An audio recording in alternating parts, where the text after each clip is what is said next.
This podcast is sponsored by nobody. Hey dudes, welcome to Splat from the Past, the only 80s themed horror and sci-fi show where things could get totally radical. Now today, I will be welcoming back my good friend, Jessie Mapes, who played Jessie in the 1980 John Travolta classic Urban Cowboy. She's coming back on today because she's got a gig on Thursday, March 25th. She will be singing at the Mac Haik Performance Center in Texas. And she's coming on today to promote that. And I'm going to ask her and talk to her some more stuff about Urban Cowboy as well. And it's going to be a great conversation. Jessie has been very supportive of me in my podcast, and there are times when I just do not feel good about myself or anything, and I put it on Facebook, and she's always there to comfort me.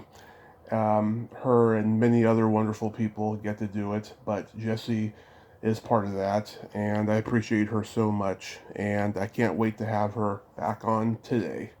She is the queen of Southern hospitality.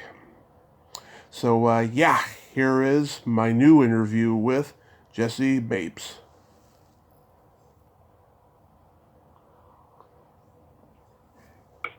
Boy, you're prompt. I am always prompt. How are you today, Jessie? I'm blessed. You are blessed? Huh? I am blessed. How about you? I have my good days and my bad days like everyone, but I'm just hanging in there. How are things in Texas quarantine land? Oh, we're not quarantined. Are you kidding me? Really? My governor's a good governor. He opened the state back up completely, and like JD and I were talking. JD's my guitar player. And Yeah. We still played last year. I mean, we're old. We play 2 or 3 times a month, and we're content. So Yeah. we played more than a lot of other people did last year. And this year we've already done a bunch of shows. So. Yeah, I only know a little bit of what's going on in Texas because I listened to Joe Rogan's podcast. He just moved to Texas at the end of last summer, so I've heard only little bits and pieces. I didn't know that you guys were fully open, though. Yeah, as of last Wednesday, no more masks unless you choose to. Bars and restaurants are open fully to 100%. It's funny because the state attorney general just sued Austin and Williamson County. Yeah. Because they said that they're going to continue to enforce the mask. Right. They will not let their bars and restaurants open, and so the state is suing them. Wow. Things are really nuts. Yes, it is. But you're at the Ford dealership and everything? Oh, I retired in December. Oh, I did not realize that. That is so cool. Mm-hmm. Yeah, I retired in December. I went to work part-time at the school, which is 5 minutes from my house. Right. A couple of days a month there. And then JD and Edsel opened it up more for me and JD to do Friday night shows. So we're doing Fridays and Saturdays and. Mm-hmm. Yeah. Along. Yeah. I'm just interviewing a lot, writing a book, taking care of my mom. She had an accident at the end of last summer, and oh, no. Yeah. Oh, I'm so lucky that she is fully recovered and everything is great, but she still has trouble. But yeah, just hanging in there with that, But I'm grateful for everything I got. Yeah, there's a lot of people that don't. A friend of mine is trying to move from California. I don't know if you know a steel player named Bubba Gould. Sounds familiar. Bubba is having to sell everything he owns, just trying to get from California back to Texas, and trying to find a job and a place to live, and it's like, it's rough, Yeah. And I feel bad for a lot of my friends because, 85% of my friends are musicians, and they all did the, pay online and I'll play for you type thing. And I'm like, guys, if I paid everybody that is a friend of mine, I'd have nothing. You know, I can't. I know. That's. But, you know, a friend of mine is he's got a couple of friends of mine have stage 4 cancer. You know, one of them lives in Tennessee and one of them lives in Houston. The one in Houston's been in the hospital 50 days, and we're getting ready to have a benefit for him in May. Oh, that's terrible. Rough. That's terrible, but I'm glad you're having the benefit for him. Yeah, and it's rough. It's rough on a lot of people. I'm blessed that I'm in a position that I'm in that, you know, we can keep going, so. Yeah, that's good. So, yeah, Thursday, March 25th, you're going to be doing a show at Haik. What's it called? Mac Haik Performance Center? Mac Haik. Mac Haik? Mac Haik Event Center. Yeah. It's a Kick radio station in Victoria. KIXS 108.9. Mm-hmm. Is this your first or one of your first performances since the pandemic started? No. Like I said, we've been playing 2-3 times a month.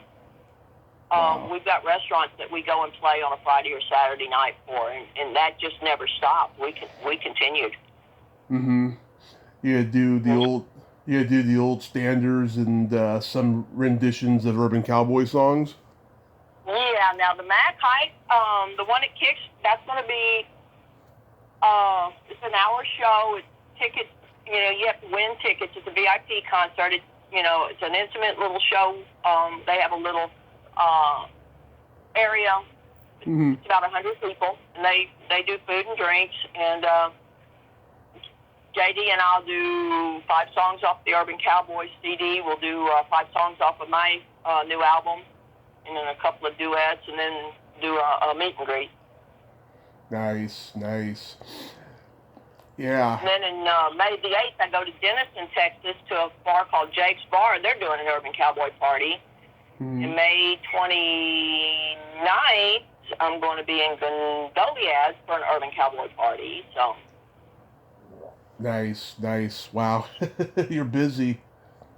I'm trying. I mean, I waited till I was in my 60s to get this music business started, so. Yeah, it's better late than never. True. God has blessed me, and I'm going to enjoy it while I can. Oh, that's good. You know, I watched Urban Cowboy the other night for the first time in a long time, and I cannot believe, you know, how in this culture that we live in now with with PC and woke and cancellation and so forth, there was so much patriarchy in this movie with Deborah getting slapped around by both men. At the time that you did, this movie, did you think to yourself, "Is this really necessary?" No, because everywhere you looked, people were fighting, so you didn't think about it back then. Yeah. But I find it hypocritical with the woke movement, and the BLM movement. And I do like too. That. It's very hypocritical because everything that we know is being taken away from us, but yet they haven't pulled the Jeffersons. They haven't pulled Sanford and Sons. They're not pulling the Tyler Perry Medea movies. They're not pulling the rap music that promotes violence and sexism. Right. That's all right, but what we do is wrong. I know, they're hypocrites. I know. And a lot of it is the Hollywood, white Hollywood community that's promoting this. I'm like, wait a minute, have y'all stopped and looked to see what y'all are promoting and what y'all are pulling versus what you're allowing to continue? Mm-hmm. So, yeah, it's hypocritical. I know. Really? I know. I've seen just so much crazy stuff the last few years. That college taking down the John Wayne statue, or just recently, the Pepe Le Pew cancellation because he represents rape culture. It's just God. It's just. I never thought of him as being a rapist when I was a kid. Yeah. I know, right? Well, next thing they're going to pull Bugs Bunny and Elmer Fudd and the Roadrunner and you know. So where does it stop? Yeah, I just have no Where does idea. it stop? You know, Little Black Sambo. That was one of my favorite books growing up. Mm-hmm. That was about a young boy who overcame his fear and succeeded. You know, Mm-hmm. he won. He overcame his fear and he won against the tiger. What's wrong with that? But yet they pulled that book. Yeah, I have no idea. Up then, same thing. There was a young man that was able to strike out and do things on his own, and they pulled the book. Yep. Oh yeah, those Dr. Seuss books. It's funny too that they canceled 6 of the Dr. Seuss books. I only knew one of them I was familiar with because I had most of the Dr. Seuss books when I was growing up. If I Ran the Zoo was the one that I knew. I didn't know the other ones and stuff. But I just think all of that's silly. And if anything, I think that Dr. Seuss was anti-racist in many of his books. He was. I mean, you know, he was trying to promote. It's like with Horton's Here's a Who. You know. Mm-hmm. It was acceptance. It was teaching you how to accept something different from yourself. Yep, exactly. These people, they just don't get it. It's sad. And it's all about, let me see how loud I can scream and see if I can get something changed. But what are you actually accomplishing? Yeah, they're just making themselves look silly. Mhm. Yeah. So yeah, I was watching the movie and I saw all of that and stuff, and I was just like, wow, yeah. But yeah, I always thought that Travolta's role was just as much of a jerk as Scott Glenn's role, you know. But at least he has redeeming qualities. I mean, like you know, I mean, I always root for him, you know, when he finally confronts Scott Glenn at the end of the movie. Yeah, because you've got to have a good guy and a bad guy, you know. Right. Yes, he's a jerk. Yes, he hit her. Yes, he cheated on her, you know. Yeah. But in the end, you know, in Hollywood land, they live happily ever after. And in real life, they were already divorced before the movie ever got thought of, so. Yeah. Last time we talked to you, I mentioned how Sissy Spacek was originally cast in Deborah's role. I also found out recently that Gary Busey turned down Travolta's role. Instead, he did this romantic comedy that I actually watched the other night on YouTube. It was very bland and generic. It was called Fooling Around.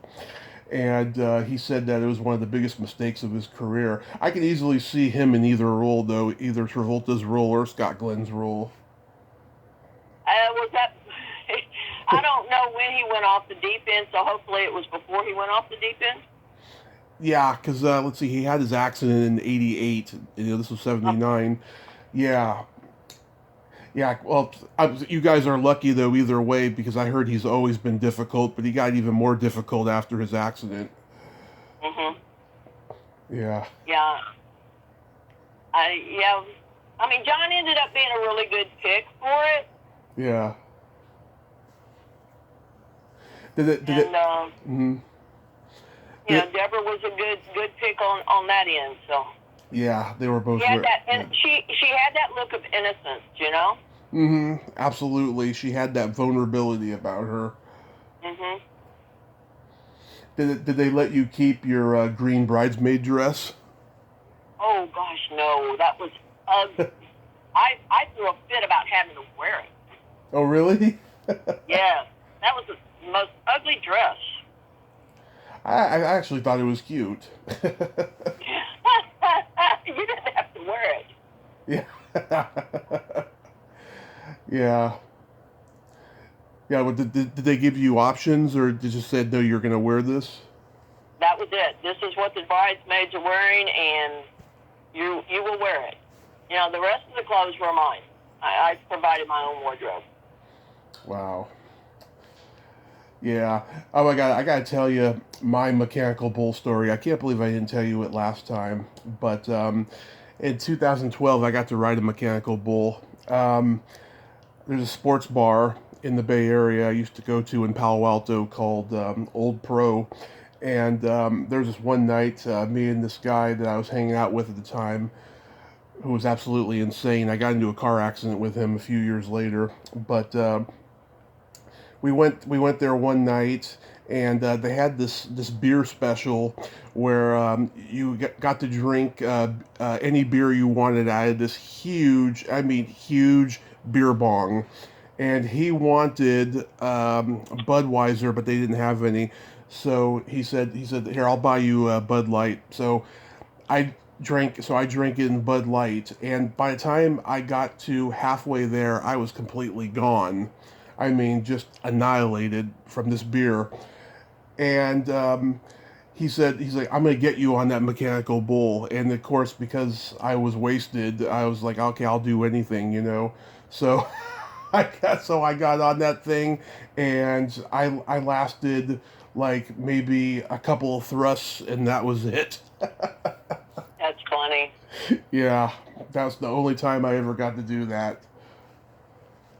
That's funny. But I can still ride. Yeah. I can still ride with no hands. I'm just very cautious when I do it. Mm-hmm. I mean, maybe. Not as young as I used to be. Yeah. Yeah. I mean, you taught Deborah how to do it, right? Yes. Mm-hmm. Those stunts Betty and I were doing in the club to make extra money. We'd have all these macho guys coming in saying, "Oh, I can outride anybody." Yeah, okay. Well, how much you want to bet? And we'd bet them and outride them. Yeah. I guess she was very eager to learn, huh? She was. She was really into the role, and it was a lot of fun, teaching her and have, because we'd go and hang out and party, and Mm-hmm. she wasn't but a couple of years older than I was, so. Yeah. I heard Johnny Lee do a podcast interview recently, and I think he's glad that Looking for Love is a song that people associate him with, but I think he would like to be remembered for so many other hundreds of songs that he's written besides that one, you know? Oh, he's done some amazing songs, and his new album is good. Mm-hmm. But unfortunately, it's like if you get typecast in a movie, you're always going to be, like Michael J. Fox. Everybody is always going to think of him as Back to the Future. Mm-hmm. He's done some amazing work. I'm such a huge fan of Michael J. Fox's work. I think of everything that he's done, really. He was a hero of mine growing up. Yeah, he's an amazing actor. He's pretty amazing. Yeah, he actually has a new book out where he admitted that one of the things that kept him going from doing Back to the Future and Family Ties simultaneously was drinking, and he had never revealed that before. And for many years, people were like, "God, how was he able to have that much stamina to do both of those?" Aside from the fact that he was young at the time, But he revealed, yeah, he was drinking, during that time. And I get that too because I'd be at the bar all night drinking, and then I would sometimes work graveyard shift, and I would go, and I can't believe I did that. I was in my late 20s at the time. I think we all, or if we look back now on the things that we did as younger versions of ourselves, we'd be amazed at the fact that we lived. Yeah, exactly.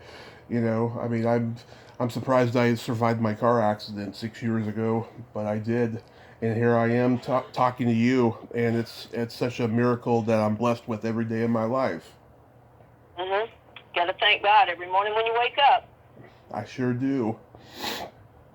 I was curious. But would we go back and change anything? I say not, because you change just one thing, and it alters the whole course that you were on. Yeah. Maybe there's little teeny tiny things that I would change, but other than that, no, not really. Drive a Pinto instead of a Pacer? I've actually never driven a car in my life. Seriously?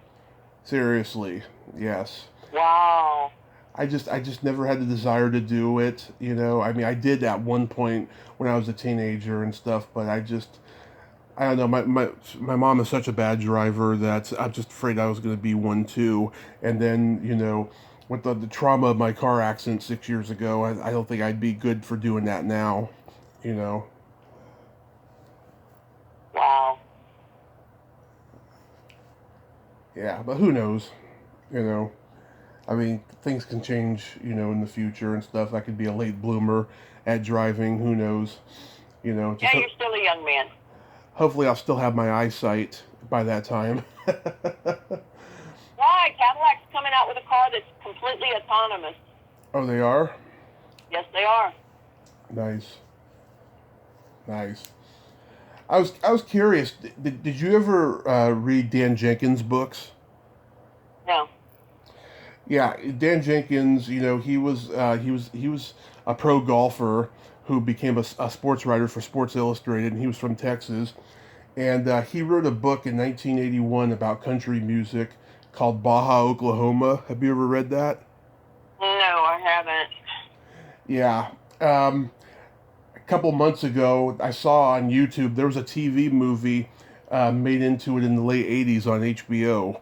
And Uh, yeah, it had Leslie Ann Warren, Peter Coyote, and Willie showed up at the end to do a duet with Leslie Ann Warren.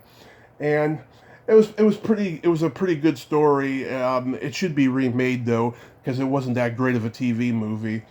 And I heard the book was much better, but I thought it was a pretty good story. It's about a middle-aged single mother who's bartending in a country bar, and after her daughter graduates high school, she wants to be a country singer, and then her boyfriend from 20 years before comes back to town, and he's a very successful country manager now, and he's telling her she doesn't have a chance, but what he's really telling her is he wants to get back together with her. mm. Yeah, it was a I pretty have good. to look it up. Yeah, it was a pretty good story with all of its flaws in the movie. And I was going to interview the guy who directed it, Bobby Roth, but he went a little crazy on me in Facebook Messenger, so I canceled it. I just couldn't handle it, and that happens sometimes. I run into people who are just absolutely insane that I just either have a difficult interview with them or I just say, no, I'm not doing this, you know. Yeah, there are some strange people out there in the world. There are. Oh my God, do you remember Jesse Lee Vint? No. He did Macon County Line and Bobby Joe and the Outlaw and all those southern car chase movies in the 70s. He was Okay. he was lined up to do the podcast in November, and then the day before he cancels on me because of a family emergency or something, right? And then I check back with him end of January, and he says that he's not doing interviews anymore or something, and he had just done one, and then I find out that he's good friends with this other guy who did a similar thing to me a couple years ago, and then I find out they're both Scientologists. That right there should have told you something. Yeah.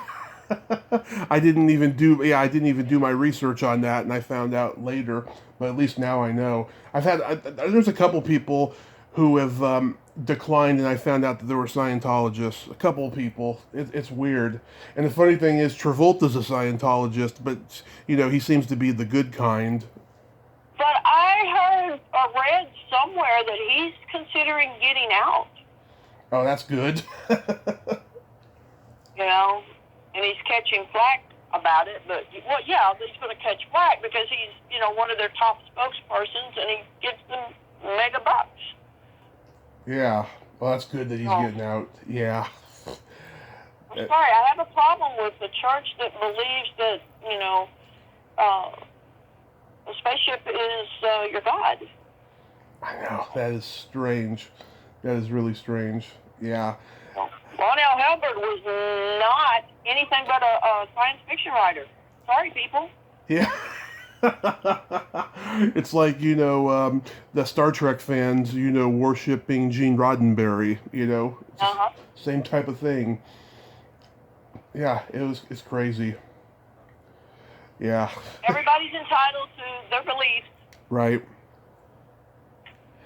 I've come to the realization though that just about everything in life is a cult. You ever get that feeling? Well, who would ever thought Urban Cowboy would become a cult? No, I wasn't talking about that, but I mean like I'm talking like, you want to be a part of something, and it just seems like, you have to be on the same page as them, spiritually, emotionally, and everything. And then weird things start happening. They ask you to discriminate against certain people. They tell you only believe this or that.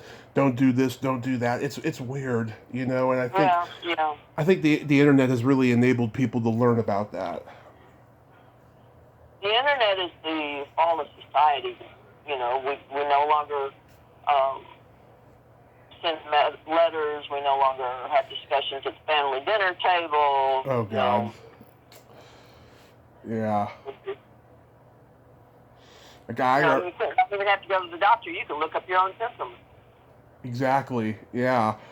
I can remember when the internet was brand new and not everybody had a website during that time. Thank God everybody has one now so you could find out stuff. Mhm. Yeah, it's wild. Have you heard from the PR guy about doing signing shows? He started back trying to get some stuff going this year. Last year, obviously, everything got shut down. So, Right. and since we're just now getting open back up, he's putting out feelers.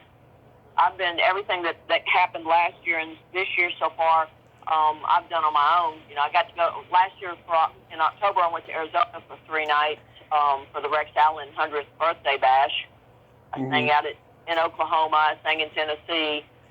So I've just been picking things up on my own here and there. Yeah, I mean they started opening up, in different places and stuff. It's still really iffy here in California with the signing shows.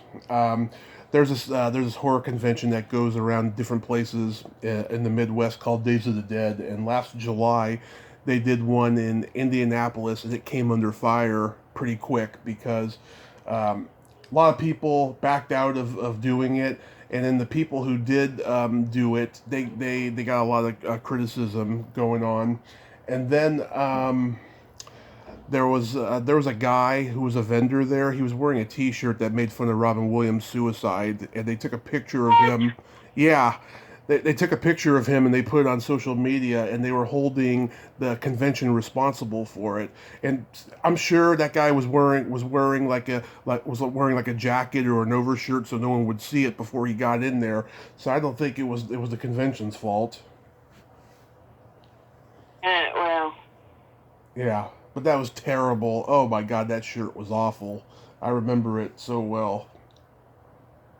and that hits close to home with me, because that happened not too long after my son passed, which will be 4 years in April 2nd. Oh, I didn't know that your son passed, Jesse. I'm so sorry. Yeah, he had PTSD and depression, and that is a deadly combination. He spent, 2 tours in Afghanistan and just came back a different kid. Oh, I'm so sorry that you had to go through that. That is awful. I know where he is. He led me back to on my journey to God, and he's the one that's keeping me going and singing. He was one of my biggest fans. So, him and my husband, yeah, husband laughs about driving Miss Daisy everywhere. we have PTSD and depression in my family as well, and thank God no one has taken their lives and all of that, But I can imagine, yeah. I mean, coming back from the war, that was just that is just bad. But yeah, we don't realize what it does to them mentally, and some of them are able to deal with it, and others not. And Sean was unfortunately one of the ones that had such a kind heart and soul that he just couldn't deal with the things that he had to do to survive. And yeah, a couple of kids that I grew up with, yeah, same thing happened to them as well. after they came back. One of my really good friends that I went to high school with, he joined the Navy. Did he join the Navy? No, he joined the Army after we graduated, and he never got to see combat when the war started and stuff. Instead, he was doing a job for them and stuff, and he's still in it too. 20 years later, he's made his career. Thank you for his service. Mm-hmm.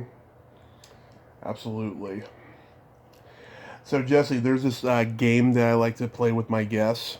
Um, it's my secret silly game, as I call it. It's a series of silly slumber party questions, and Okay.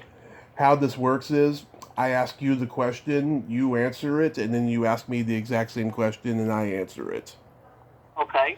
And you can comment on answers. It's just pure fun. So Jesse, are you ticklish? No. No. Mommy, are you ticklish? Yes, I'm very ticklish. I've been known to hit people in the groin. I'm so ticklish. I get just the knee-jerk reaction. Sometimes I wish I was, but Yeah. no, never have been. What's your favorite part of the body? It could be anything. Eyes. Eyes, that's a popular one.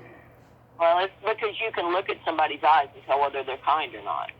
Yes, I agree. So tell me, what's the favorite part of the body for you?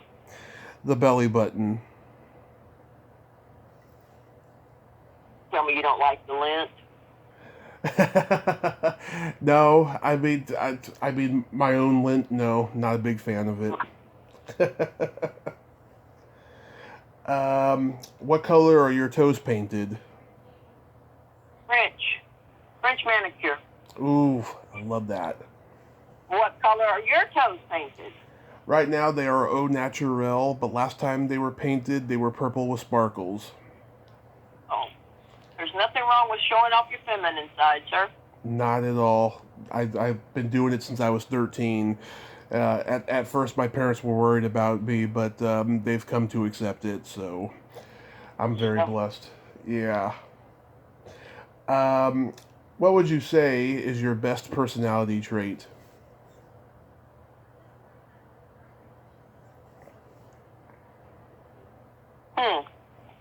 Never had anybody ask me that one. I think I know.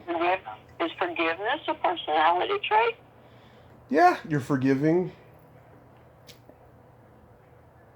Okay, forgiveness.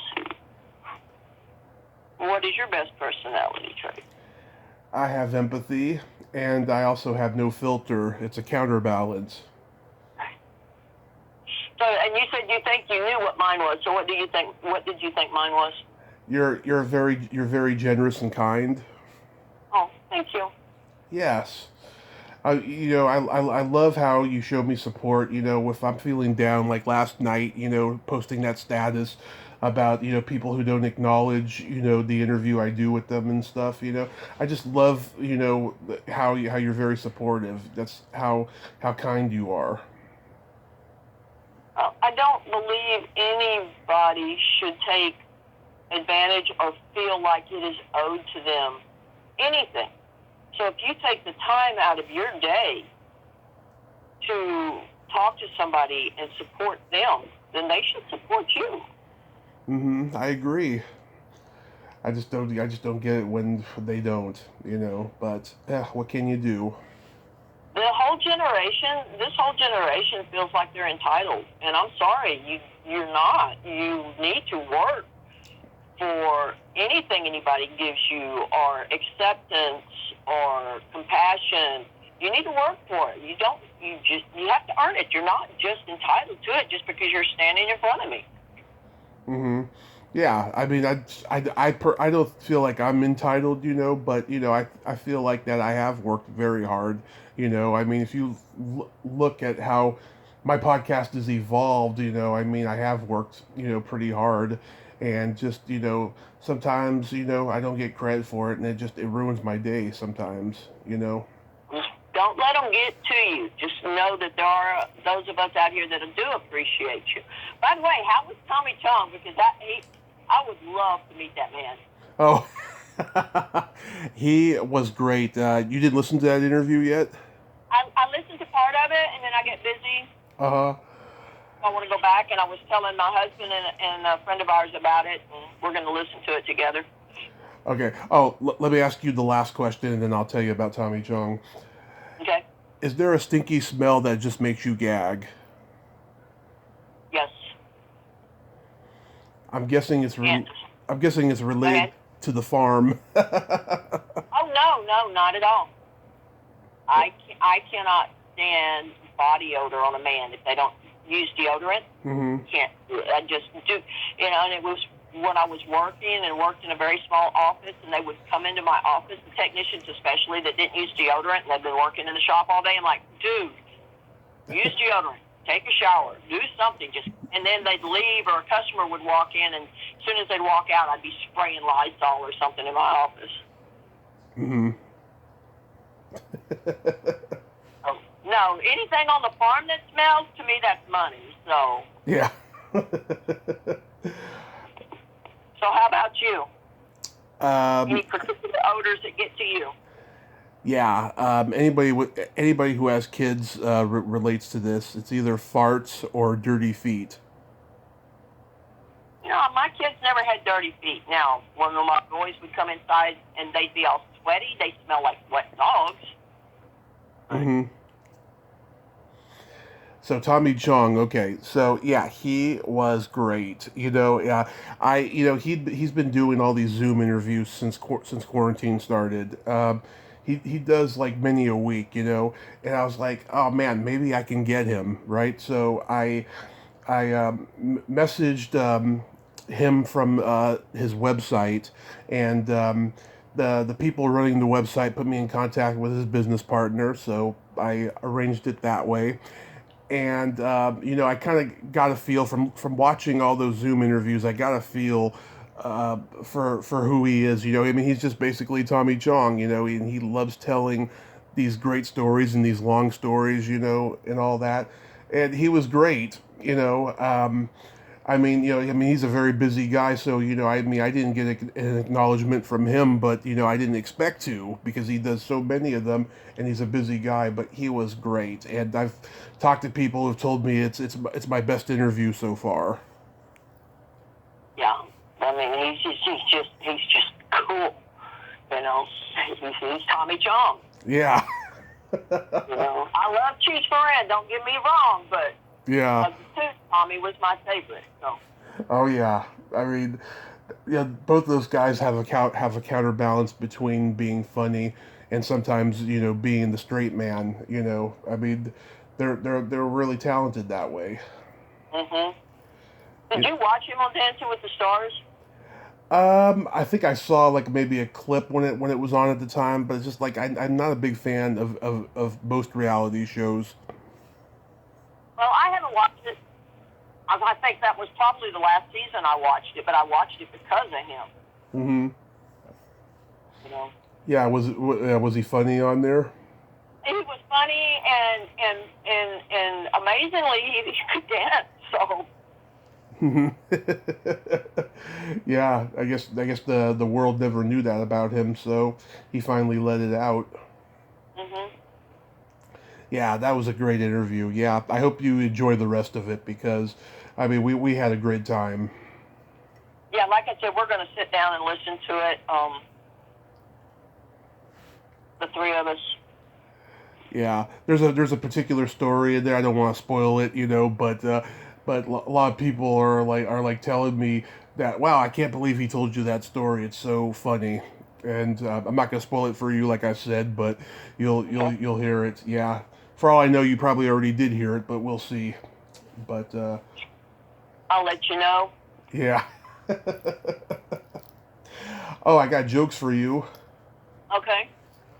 Yeah. Yeah, the one I sent you in that Christmas card. Uh-huh. Yeah, I sent that to a lot of people. They loved it. Oh, my husband thought it was cute. Yeah. He said that was nice of him to send you a card. What? I'm sorry? My husband said, that was nice of him to send you a card. Yeah. Well, I mean, when you messaged me, I mean, I was surprised that you responded and stuff. And then I was like, oh God, I don't think I've told Jessie jokes. I gotta let her know that I tell jokes. Honey, I've worked around in shops all my life, so Yeah. there's not anything that you're going to say. There's two words that you could say that will offend me. Uh huh. No, three actually. Don't take the Lord's name in vain. But anything else, nothing's going to faze me. Do you want to say what those three words are? Oh, well, I'll give you the first letter. Okay. F, C, and do not take the Lord's name in vain. So. Wait, the first one was what? FC? It starts with an F. Uh huh. Second word starts with a C. Uh huh. And then GD is the third. Don't say those around me. Okay. Um, All right. So the jokes. You know the difference between a golf ball and a G spot? no, A man rather spend 20 minutes looking for a golf ball. that makes sense. It's like Easter egg hunting for adults. That's good. I never thought of that before. That was pretty funny. What did the elephant say to the naked man? Don't know. Man, how can you breathe through that thing? That's funny. Yeah, sorry they're not laugh out loud belly laughs. That's okay. I don't know. I rarely laugh out loud. Uh-huh. Unless now, if you got a group of people together and they start laughing, yeah, you're going to laugh because it's just human nature, it's instinct. But It's contagious. I have a very dry sense of humor, Mm-hmm. so I laugh sometimes I don't. Yeah. Don't take it personally. Doesn't mean the joke's not funny. I don't take it personally, no. Mm-hmm. I mean, I did stand up So for... what is your view right now? What are you looking at? I'm looking at my laptop computer. Well, if you were here, you would be looking out at a beautiful red bud tree. Mm-hmm. Hummingbirds coming back and forth to my feeders. Martin house with birds flying back and forth. And a big, giant saw sitting on the front porch because we're in the middle of a bathroom remodel. What for the star, it would be a beautiful picture. But that is my life out in the country. Yeah. Yeah, I mean, my aunt, she lives over in Bernie, California, just an hour or so away from here in Redding. And she lives on a farm. Oh, God, it is so beautiful. And she's got pigs. She's got just different types of animals. I haven't been there in a long, long time, but she's got all these different animals. I remember going there in 1990 when I was only 7, and we had this huge thunderstorm that was just scary. I had never been in thunder and lightning before up to that point, and I remember we took pictures of it, and it was just, oh God, it was crazy, and I think right now it's snowing a little bit over there. Really? Yeah. Like 82 degrees here and sunny. Yeah. I mean, we get snow up here at least once or twice a year, and that's about it. This is the only part of California where there's snow. Oh man, back the day after Valentine's Day, Yeah. we had almost 5 inches and 4 days where it was down in the single digits and no power and no water. And, like, we're not used to that here in South Texas. Yeah. Yeah. Someday I'll go down there.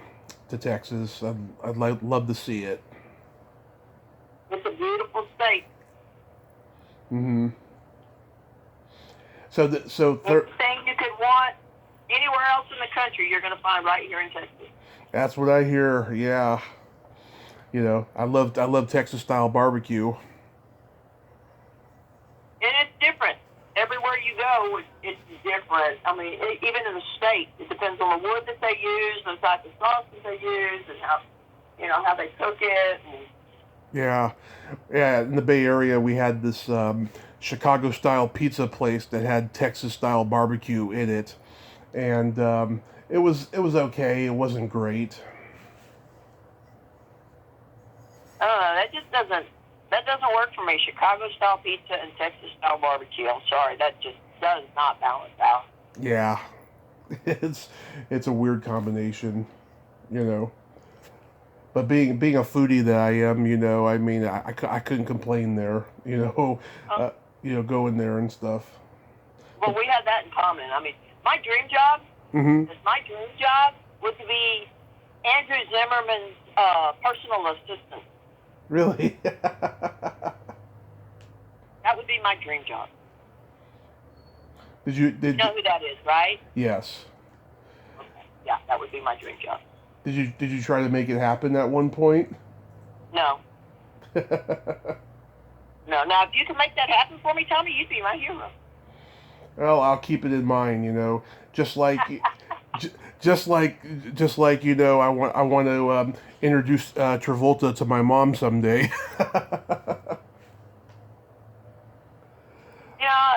I would like to be able to touch base with him just one time as well, but I don't ever see that happening.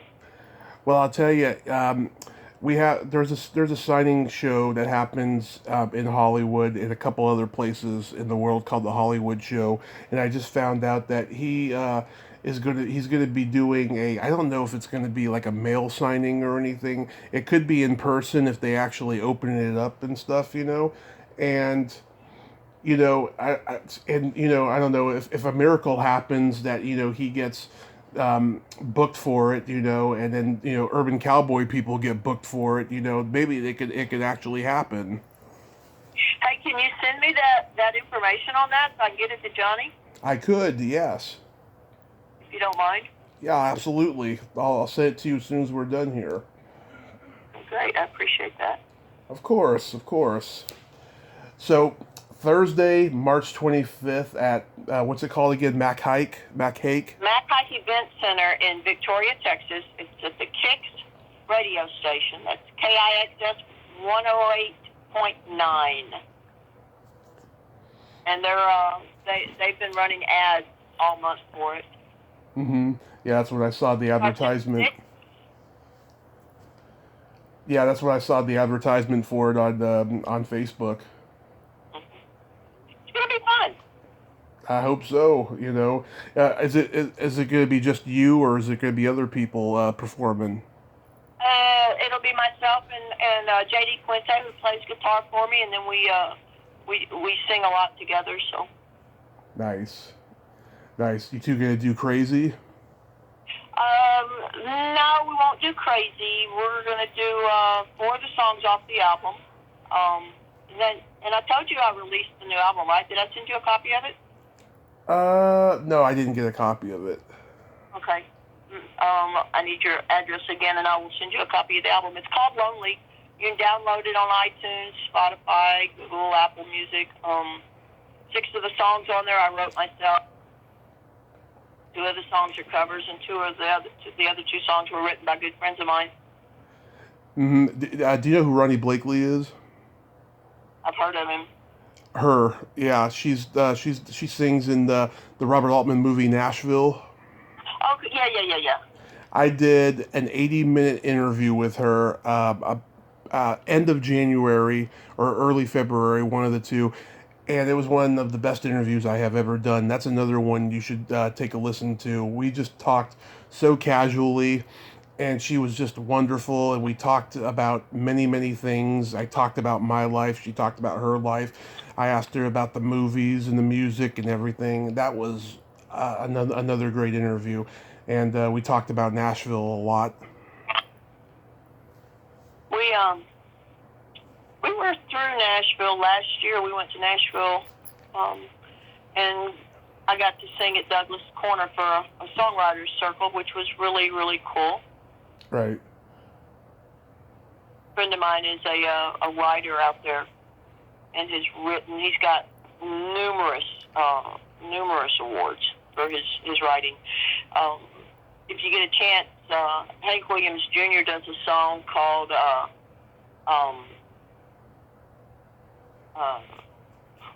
now I can't remember. I just drew a blank. Whiskey on Ice, Women on Fire. Mm-hmm. And my friend Bobby Keel wrote that. Nice. Have you ever, have you ever noticed, and I'm sure you have, back in the 60s, 70s, and 80s, country artists would put out an album a year or sometimes 2 albums a year? Yes, and it's now because everything is streamlined, streaming, and they're not doing that anymore. No, but back then that was dedication. That was crazy. I mean, the songs that they wrote or songs that they would cover. That's just so unheard of now. Same thing with the R&B bands. They would do the exact same thing. They would become so prolific, and sometimes it would be like 6 albums before anyone ever heard of them. Mhm. Yeah. Ronnie, she's got an album that's on YouTube that's being streamed called Atom Bomb Baby, and she does a cover of Bob Dylan's song Hurricane, which she actually sang backup on that tour when it came out in the 70s. Wow. Yeah, and it's really, really good. The whole album's good. And I actually got to play a song on the podcast from the album and stuff because there was no copyright involved in that. She owns her own music, so that was pretty cool. Yeah, that's. Well, I can send you some MP3s, and if you want to do that on the songs that I wrote. It's possible, yeah. I can, I could play them, in the future. That'd be cool. Yeah, the problem with doing anything anymore, it's very, very, very hard to get your stuff on the radio. Yeah. Extremely hard. So I've been lucky that I've got some internet stations that will play my music and will promote it, and then my 2 gospel songs are being played all over the world because I was lucky enough to get hooked up with Glory Train Records, and they promoted the 2 gospel songs. But you can't get airplay, even like with Kicks, when they're running the ad for this little mini concert that's coming up. Yeah. They're playing one of my songs in the background. Yeah. But because they're owned by somebody else, and I'm not a named artist, they can't play my songs. Wow. Oh. They can't even say Jessie from Urban Cowboy. Well, they are in the ad, and the ad is awesome. Mm-hmm. Don't get me wrong, the ad's awesome, but yeah, would I like to hear my songs on the radio? Yes, I would love to, But, like I said, I've got people that know me that want to hear my stuff, and they'll either buy the CD or they'll download it. The new cars nowadays, they don't even have CD players in them anymore. So. Yeah, it's crazy how it's all done now. The internet and social media killed the artist. I think in both music and in comedy and all that. It's all about social media numbers now. Mhm. And I run into that all the time with my podcast. How many followers do you have and stuff. And so in some cases I say I'd rather talk about how many interviews that I've done instead of how many followers do I have, because it outranks that number. And I think it's an amazing accomplishment. Right, and the fact that you get to talk to all of these interesting people, it's a gift. Blessing in itself. It's a gift, oh my God, I can't believe, that I can't believe I that I haven't said the F word at all. You know, in front of you, and you told me that that's one of the words that you don't like and stuff. I was just like, because I've said it so many times on this podcast. Well, thank you for that. Yeah. I don't know. It depends on the person I'm talking to and the energy that they give me. And since I haven't heard you swear, that's why I haven't done it. But I knew that there was a reason. I try not to swear. Yeah. Obviously, if I stub my toe, there's going to be some words come out. If the horse steps on my foot while I'm actually sitting here waiting for my farrier to show up. He was supposed to have been here at 12:30, and he's not here yet because I've got to get all my horses done. But I'll tell you this one story Ronnie told me. Speaking of that, she was making a Western movie, and a horse stepped on her foot while she was feeding him, and it broke her toenail. And she used that toenail on stage as a guitar pick for a while. Oh, that's disgusting. Yeah. But you got to admit, though, that's a tough lady. You got to respect her for that. This is true. Yeah. That was my favorite story she told in the entire podcast. It's the one I quote the most. Well, Jessie, I thank you so much for coming back on today, and thank you again for being so supportive of me. Well, no, anytime. I appreciate you taking the time out of your day to talk to me. Absolutely, always. And I hope that the show goes very well. I hope you get a huge crowd out there. We've had a lot of good response, and I think it's going to be fun. I really do. I'm going to give away. I'm going to have some trivia questions, give away some albums and T-shirts, and does the crowd usually wear a mask when they come? No, we're open. Okay, so they're not doing the social distancing thing. Good. No. Texas is wide open now. Obviously, if you want to wear a mask to one of my shows, you're more than welcome. Everybody has that right. Yeah, I'm going to get vaccinated on Wednesday.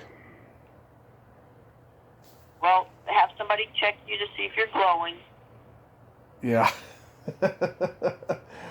I'm pretty nervous about it, and the sore arm and whatever comes with it and stuff. But hopefully my immune system is good. That I'll be fine. So. It's everybody. It's a choice. Right. It's a choice that you should be able to make on your own, and nobody should tell you have to do it. Mm-hmm. Yeah, I choose to do it just to be safe, and my mom's doing it too. Well, good luck with that. Thank you so much, Jessie. And you have yourself a great, great day. Well, you have a blessed day as well, dear. Thank you for calling. Thank you so much. All right. Bye-bye. Bye. Well, there you have it. Jessie Mapes. Ain't she a sweetheart? I love talking to Jessie. She's just so fun and interesting, and again, Southern hospitality. You can't beat that. Well, until next time, this is Tommy Throwback Kovac saying there's no shame in living in the past, because the present sucks. Later, dudes. Yeehaw!